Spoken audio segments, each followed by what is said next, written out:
Yes, Keri. Good morning and welcome to our fourth In Good Company conference. We want to thank our sponsors, our four sponsors that made today possible. King Price Insurance, who you can see brought a lot of innovation and fun to the day. To Brand South Africa, who's a long-standing partner. They are the custodians of our country's brand, actually. And to Stone, who has been doing all our PR. It's been amazing, all the coverage we've had so far, and we look forward to post-conference coverage. And to the Mergon Group, who we were founded out of, probably one of the businesses that is leading the way in purpose-led business. And then a special thank you to Atterbury Trust for sponsoring our venue today. So Nation Builder, which is an initiative that aims to inspire and equip the business community to lead in social change, birthed this conference 4 years ago. And the idea was to reinforce the concept that business is at its best when it is both profitable and has impact on society. So each year at this event, we meet amazing business leaders like yourselves who are successful in business, but are also have a sense of purpose and a desire, a deep desire, to leave a legacy and make an impact on our nation through their businesses. Over 100 of these businesses who had this conviction or have had this conviction over the years have joined the Nation Builder Network. They are connected and they're actively participating in groups that meet around our country every second month to collaborate, to peer learn, to work together and find new ways to leverage their business to have the greatest impact possible in our country. So today we're going to be looking at the influence that we can have as business leaders on the trajectory of our nation to build an inclusive and prosperous country of opportunity through the lens of our theme, South Africa Matters. Now, South Africa Matters is a play on words. It is to emphasize 2 points. The first one is that we have challenges, we have matters that we need to address, and that we need to find solutions to these matters, these unique issues that we face within our country. We need to solve these problems in creative and sustainable ways. And the second way that we are emphasizing matters is that we matter, we're important. And we're not only important to ourselves, but to the African continent and beyond. I actually, since 1994, countries have actually watched South Africa to see us navigate our way from where we were to democracy and beyond. And people are still watching us. I actually came across an article that one of the German diplomats wrote this year, and he wrote a quick blurb that I'm going to read to you about our country, and he says, "I think many of us are watching because we want to believe that if South Africa can overcome its challenges, we can all do it." In South Africa, we see all or most of our greatest global challenges as if under a magnifying glass. From the challenges of living together as one in culture, linguistic and ethnic diversity, to preserving democracy and the rule of law, from good governance to the fight against corruption, and the challenge of migration, climate change, and even environmental protection. I felt quite encouraged reading that, but it gives us a big mandate.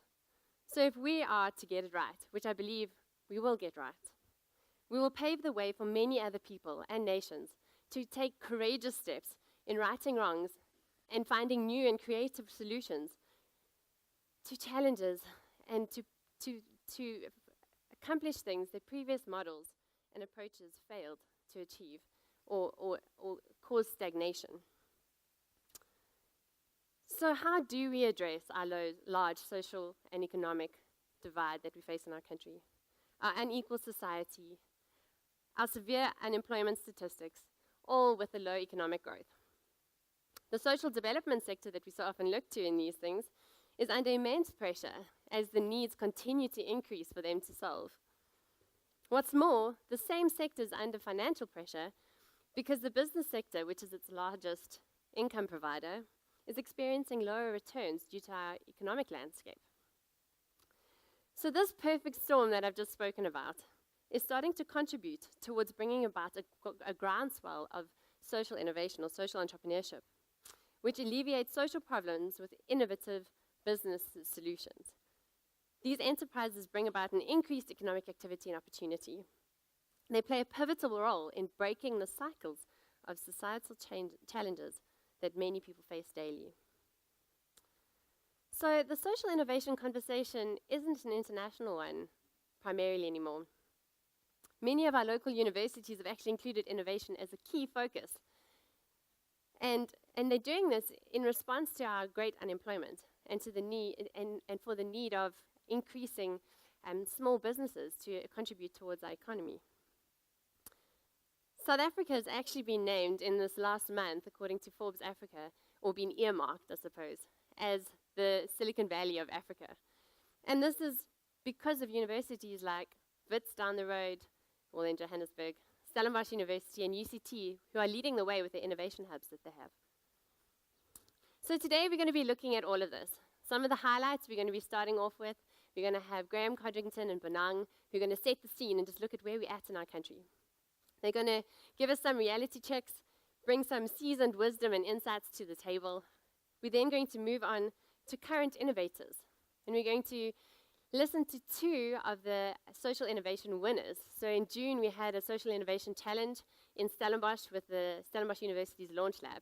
And our winner and our second place, or the runner-up, are both going to be speaking today to have the Gauteng audience get to know a little bit more about those wonderful innovations that they have come up with and that are actually in practice currently, that are solving social problems. And then we have a grade 10 pupil from Tiger Valley, which is just down the road, who has already at the age of 16 started innovating to prevent shack fires within the informal settlements. We're going to end with looking at the future of business, the future which is pretty much already here, things that we're going to need to look forward or consider as we look forward in our business strategies and trajectories. We're going to look at cryptocurrency with Mark Sham. We're going to look at the YES program, which is a program that's going to influence your BEE points quite significantly. You can increase by 2 points or 2 levels if you understand the program and you understand how to work with the points if the current codes go through as they've been planned. This is actually a working together of government, business, and civil society, which is exciting. And the YES program is aimed at youth between the age of 18 and 35, so that they get quality work experience and an opportunity to go into the workforce.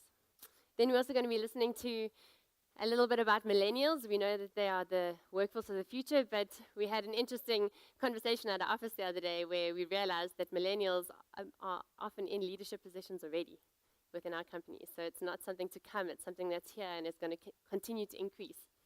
And then lastly, we have a little surprise from our government. One of our ministers sent through a clip for us to show to you that he wanted to directly address you today and encourage you in your business journey. So today we have a wealth of inspiring, local and talented, brave young people who are solving homegrown challenges with solutions that we have within our country. We understand our country's challenges better than anyone else. So South Africans have to come up with the solutions to these problems. These social innovators are people that look at challenges and needs, and they see opportunities. They see things that they can leverage to make an impact. And today we're hoping the whole coming together of all the different topics we're going to talk about is going to encourage you and to utilize your greater business to actually make a difference in our country, so that you can use your time, your skills, and your business in creative ways to lead positive change in our country. That you will rewrite the narrative for many South Africans by approaching and defining business success differently. So I want to leave you today with the words that we all know too well, that South Africa really does matter. And may we enjoy the rest of today. Thank you.